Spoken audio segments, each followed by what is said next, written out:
ibadah yang lain banyak yang bisa kita lakukan ya, dan itu ya akan menjadikan kita terus mendapatkan pahala-pahala itu. Dan beribadah itu tidak perlu berlebih-lebihan sampai melebihi kemampuan kita.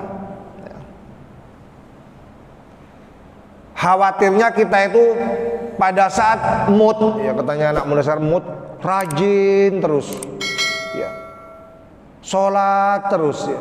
Tetapi pas tidak mood, pray, libur, sudah jarang ke masjid. Kenapa? Ya, karena sudah 1 minggu dia itu ngepush ya, ngepush dirinya untuk beribadah terus begitu kan.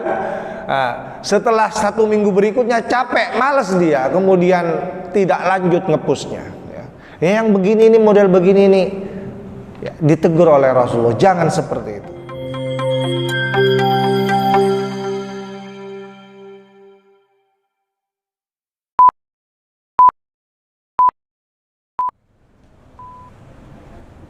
Bismillahirrahmanirrahim. Assalamualaikum warahmatullahi wabarakatuh. Alhamdulillah, alhamdulillahilladzi hadana lihadzal din wa ma kunna linahtadiya laula an hadanallah. Asyhadu an la ilaha illallah wa asyhadu anna Muhammadan abduhu wa rasuluh. Amma ba'd. Qala Allah Ta'ala fil Qur'anil Karim, a'udzu billahi minasyaitonir rajim. Ma anzalna 'alaikal Qur'ana litashqa. Wa qala ta'ala fi ayatin ukhra, yuridullahu bikumul yusra wa la yuridu bikumul usra. Jamaah salat subuh yang dimuliakan Allah, mengawali kajian rutin kita setiap Ahad pagi, marilah kita bersama-sama memanjatkan puji syukur kehadiran Allah Subhanahu wa taala. Karena hingga pagi ini semua kita masih diberikan banyak nikmat oleh Allah Subhanahu wa taala. Diberi nikmat sehat, nikmat kesempatan, nikmat iman, bahkan juga nikmat kesadaran. Semuanya kita gunakan dengan sangat baik. Pada pagi hari ini kita masih istiqomah menjalankan ibadah sholat subuh secara berjamaah. Kita semuanya berharap semoga apa yang kita laksanakan pada pagi hari ini bisa menjadi awal yang terbaik ya, untuk terus berkegiatan dalam rangka beribadah kepada Allah Subhanahu wa taala. Jamaah salat subuh yang dimuliakan Allah, pada pagi hari ini kita akan melanjutkan kajian kita pada Ahad yang lalu. Pada Ahad yang lalu kita sudah membahas ayat-ayat dan hadis yang menjelaskan kepada kita bahwa beragama itu harus bikin kita itu bahagia. Beragama itu harus bikin kita mudah. Jangan sampai sebaliknya, ingin menunjukkan ketaatan beragama tapi kita merasa berat ya, merasa sulit, susah.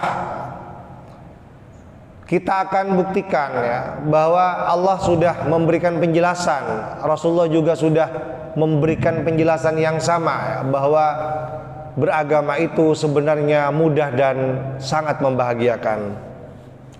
Jamaah sholat subuh yang berbahagia, pada pertemuan sebelumnya Rasulullah sempat menegur 3 orang sahabat yang memahami agama itu terasa sangat berat ya. Sekedar mengingatkan saja, Rasulullah pernah menegur seorang sahabat yang mengatakan bahwa saya ingin sholat semalam suntuk ya, dan tidak akan istirahat ya. Kemudian Rasulullah juga pernah menegur seorang sahabat yang mengatakan bahwa saya akan berpuasa setahun penuh, tidak akan pernah berbuka ya. Dan Rasulullah juga pernah menegur ya, seorang sahabat yang mengatakan saya akan menjauhi perempuan dan tidak akan pernah menikah dalam rangka untuk menunjukkan ketaatan kepada Allah Subhanahu wa taala. Jamaah sholat subuh yang berbahagia, Rasulullah menegur pemahaman-pemahaman beragama yang memberatkan seperti itu. Pada pagi hari ini kita akan lanjutkan. Rasulullah juga menegur seorang perempuan yang sangat terkenal sholatnya. Diriwayatkan oleh Ummul Mukminin Aisyah radhiyallahu anha anna nabiyya, bahwasanya Rasulullah dakhala alaiha, pernah masuk ke rumahnya, wa indaha imra'ah, dan di rumahnya itu ada seorang perempuan. Qala, kemudian Rasulullah itu bertanya, man hadhihi, siapa perempuan ini? Qalat, sang istri Aisyah menjawab, hadhihi fulanah, ini adalah fulanah. Tidak disebutkan di dalam riwayat ini siapa fulanah itu, tetapi hadis ini adalah hadis yang sahih. Kemudian Aisyah melanjutkan, hadhihi fulanah, ini adalah bernama fulanah, tudzkaru min salatiha, dia itu terkenal salatnya. Qala, Rasulullah kemudian menegurnya, mah, jangan seperti itu.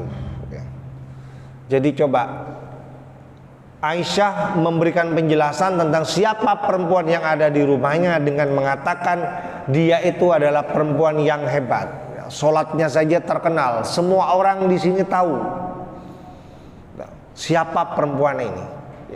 Betapa sangat populernya, terkenalnya sholatnya, sampai beliau mengatakan, tudzkaru min sholatiha, dia itu terkenal dalam hal melaksanakan sholatnya. Mungkin kita bisa bayangkan kok sampai seperti itu terkenalnya sholatnya itu. Apakah sholatnya sangat-sangat rajin, tidak pernah keluar dari masjid misalnya, ataukah mungkin ada keistimewaan, keunggulan sehingga kemudian beliau itu mengatakan demikian. Rasulullah menegurnya, mah, jangan seperti itu. Alaikum bima tutikun, hendaknya kamu itu beribadah sesuai dengan kemampuanmu saja.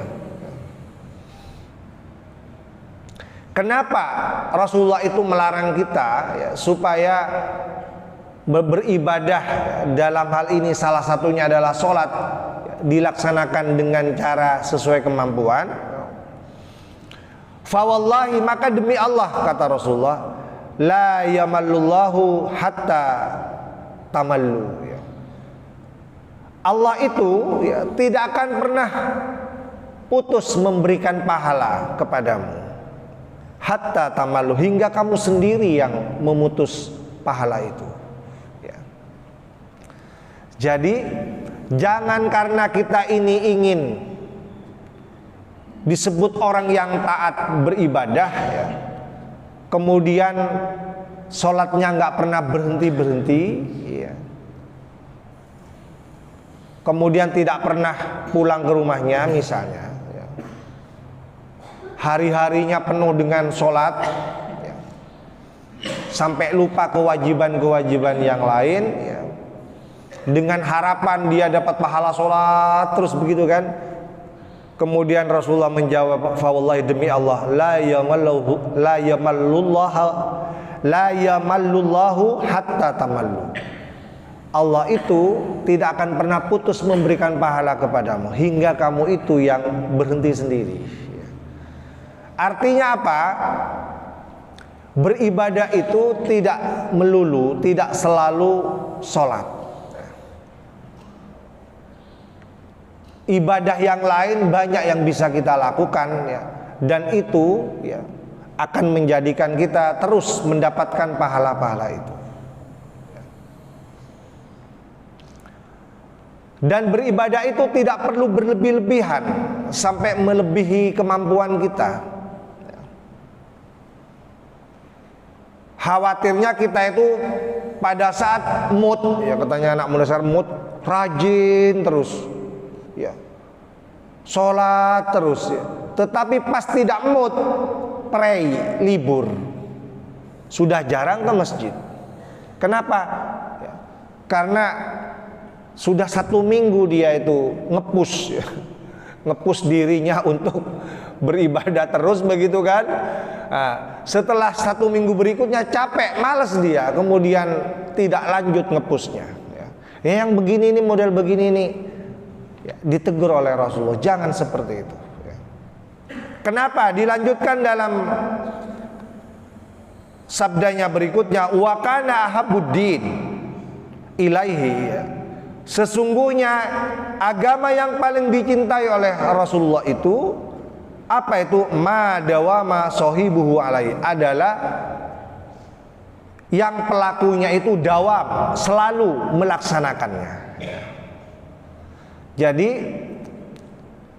amalan terbaik dalam beragama itu, ya, yang paling dicintai oleh Allah itu bukan yang kemudian ngepus-ngepus seperti tadi itu, ya. Tetapi walaupun sedikit, ya, walaupun sholatnya seperti apa yang dicontohkan oleh Rasulullah, ya, tetapi itu dawam, tapi itu konsisten dilaksanakan, ya. Tidak perlu cak nareng mature bikap biogih, ya, kemudian setelah itu hilang, ya, tidak dilakukan lagi, ya. Ini mungkin kalau kita kiaskan dalam peribadatan yang lain sama seperti itu, ya. Tidak perlu sampai kemudian kita ingin menunjukkan kedermawanan misalnya, ya, supaya disebut taat bersodakoh, taat berinfak. Kemudian kalau tidak punya uang jutaan saya nggak mau sodakoh, nggak mau infak, ya. Nunggu punya uang jutaan baru berinfak.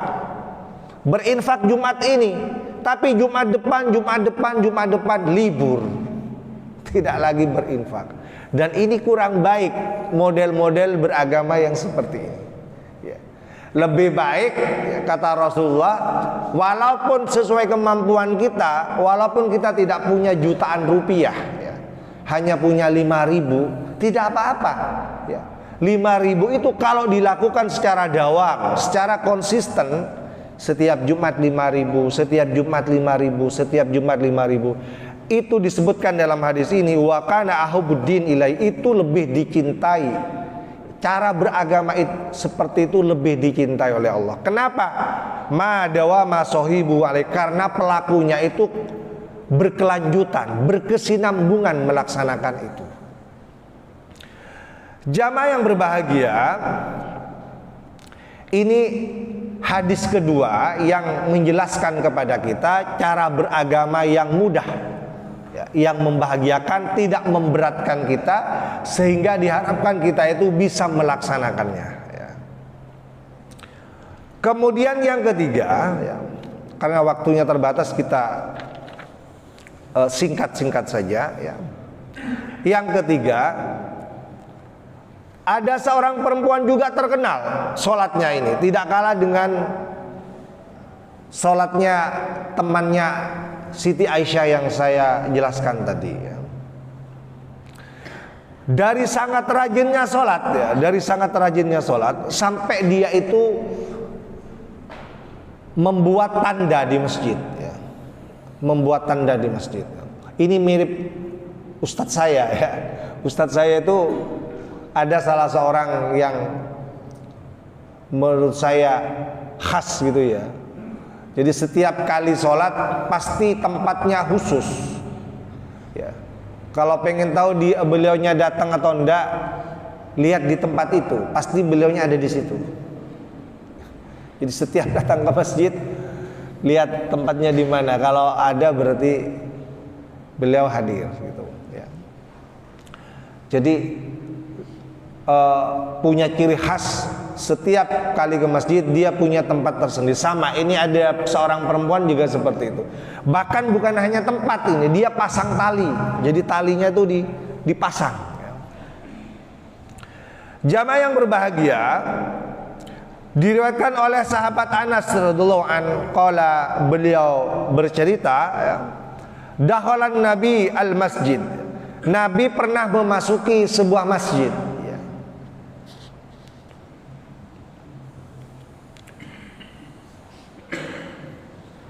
Kemudian beliau melihat, ya, faida hablum mamdud bainas saritain, ya. Kemudian beliau itu melihat ada tali yang diikat, ya, tali yang diikat baina sariyatain, di antara dua tiang, ya. Jadi beliau itu menyaksikan ada tali di masjid diikat di antara dua tiang, baina sariyatain, ya. Faqala, kemudian Rasulullah bertanya, ma hadzal habl, ini tali apa kok ada di masjid? Jarang-jarang kan kita lihat ada tali di masjid, apalagi masjid modern seperti sekarang, pas dipasang tali gitu kan, pasti kita bertanya, ya, karena unik, ya. Ini masjid kok ada talinya gitu, ya. Kalau di tempat lain misalnya mungkin kita maklumi ada tali itu, tapi ini di masjid ada tali, ya. Kalau kita bayangkan masjidnya seperti masjid di sini, terus dipasang tali di situ, gimana?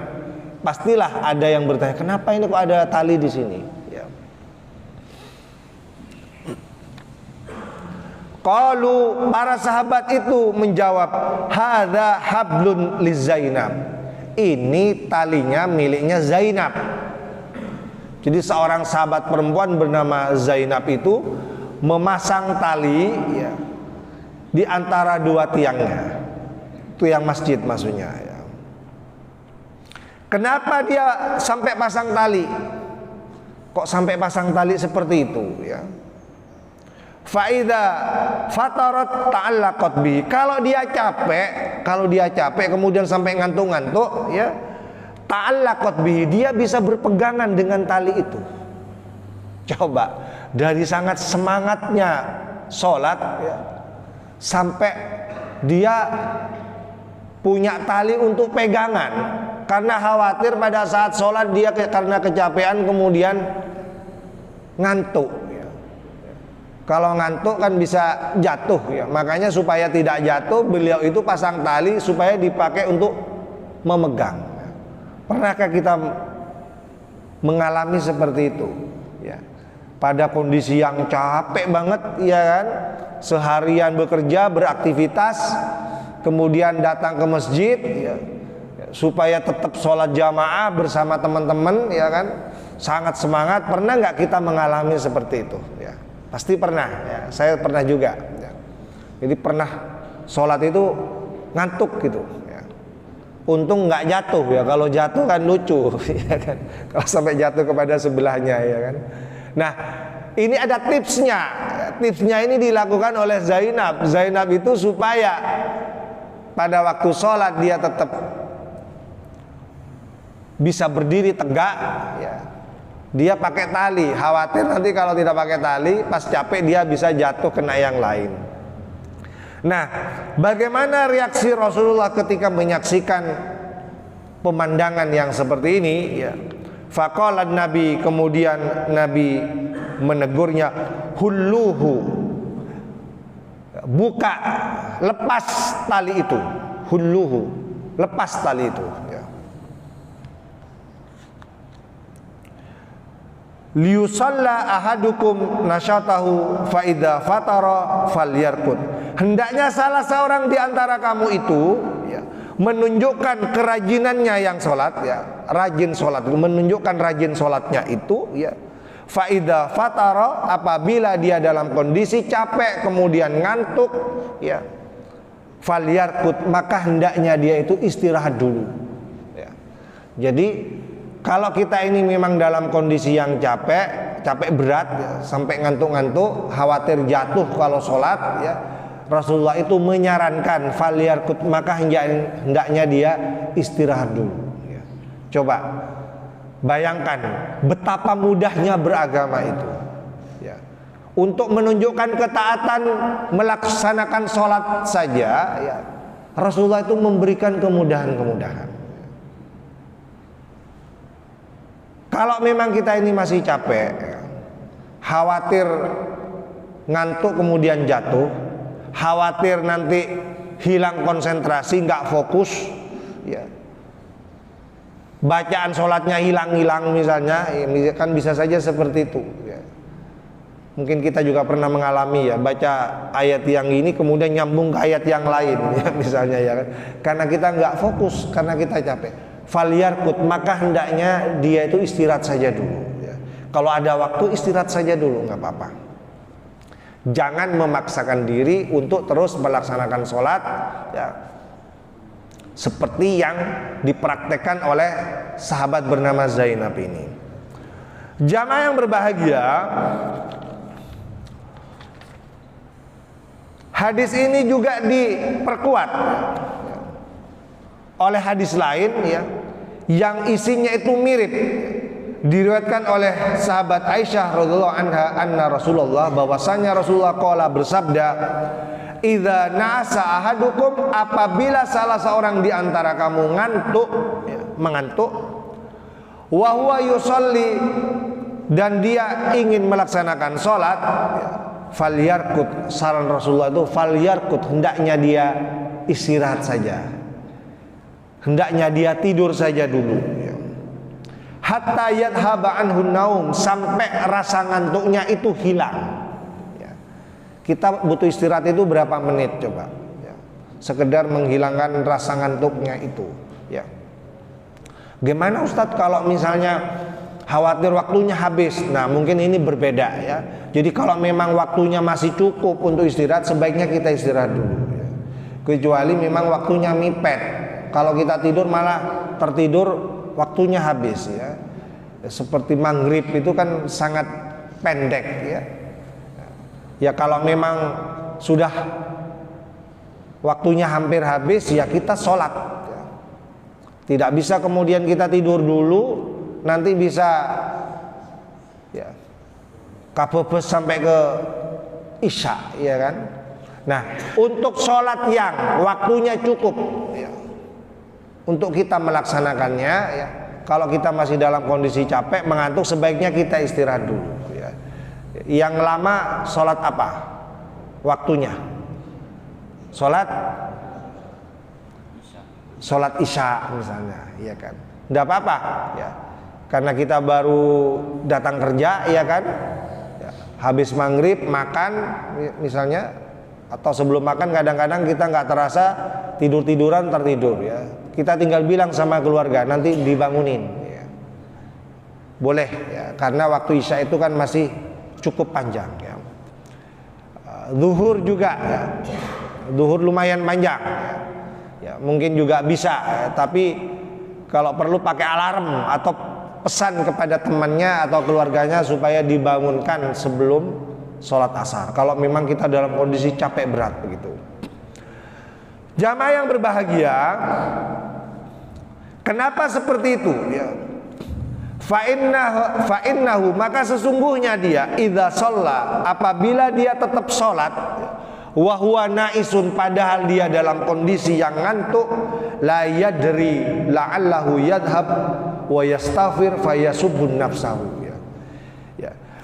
Kalau dia sholat kemudian dia memaksakan diri, ya, ya, memaksakan diri sholat padahal dia dalam kondisi ngantuk, ya, la yadri, maka dia tidak akan tahu.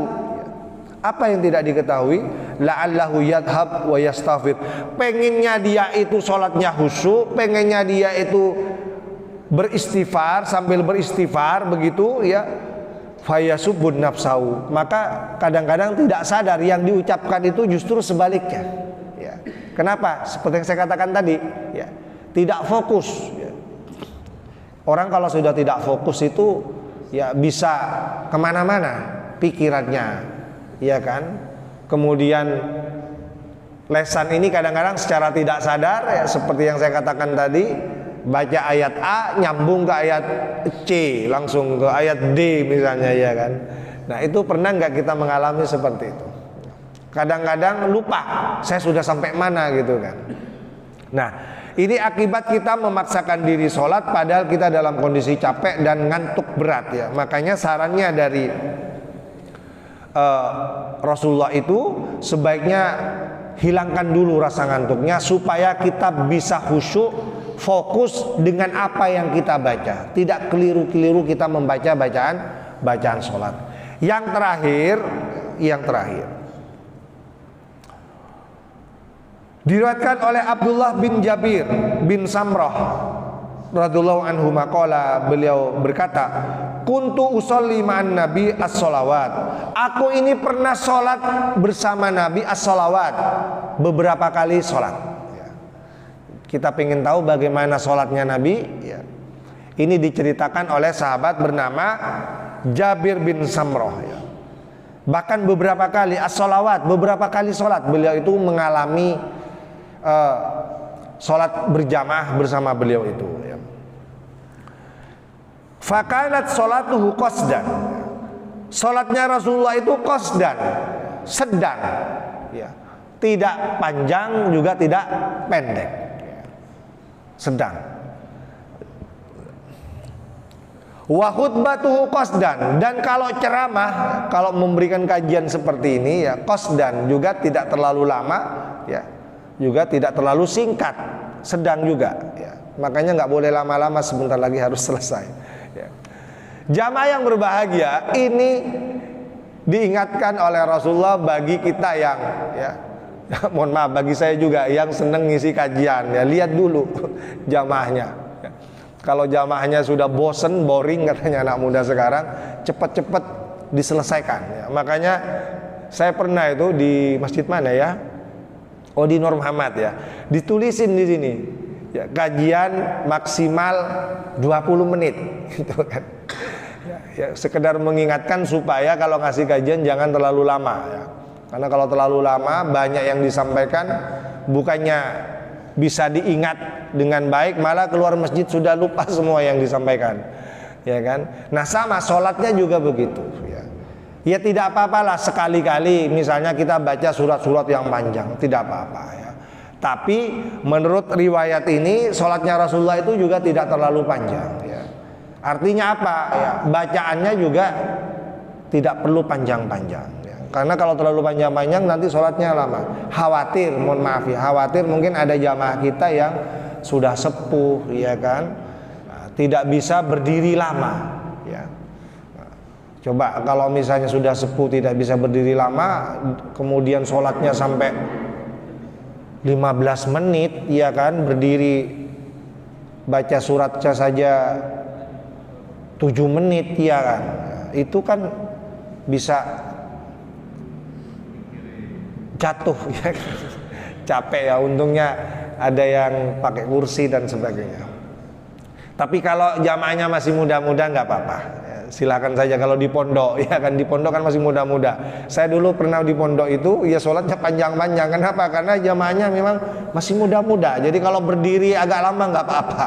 Tapi kalau jamaahnya sudah banyak yang sepuh, sebaiknya kita harus kondisional. Lihat ya, jamaah kita banyak yang sepuh. Jangan kemudian hafalannya dikeluarkan semua ya.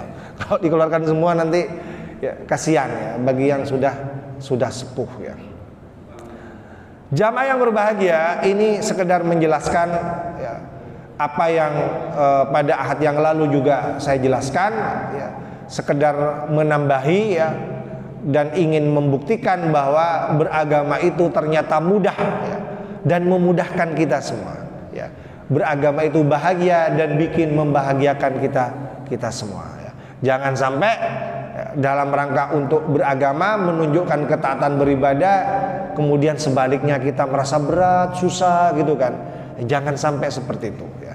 Terakhir, marilah kita bersama-sama ya, beragama itu dengan penuh kebahagiaan ya kan, penuh ketulusan ya, sehingga jangan sampai seperti anak-anak saya di Unija itu kemarin kan saya di awal pernah menyampaikan ya, kenapa mereka merasa malas untuk ya, diajak beragama seperti kita, waktunya sholat misalnya, sholat gitu ya. Itu ada yang bilang begitu ya. Yang namanya mahasiswa kan ya, pengennya beragama itu yang smart gitu ya katanya ya kan. Nah kita buktikan, kita jelaskan bahwa pemahaman beragama itu memang smart ya. Ya. Bisa ya, beragama versi mereka itu ya, bisa seperti kita juga ya. Sehusu-husunya kita sholat itu nggak lama kok, ya. Paling lama cuma 5 menit, masa nggak bisa ya.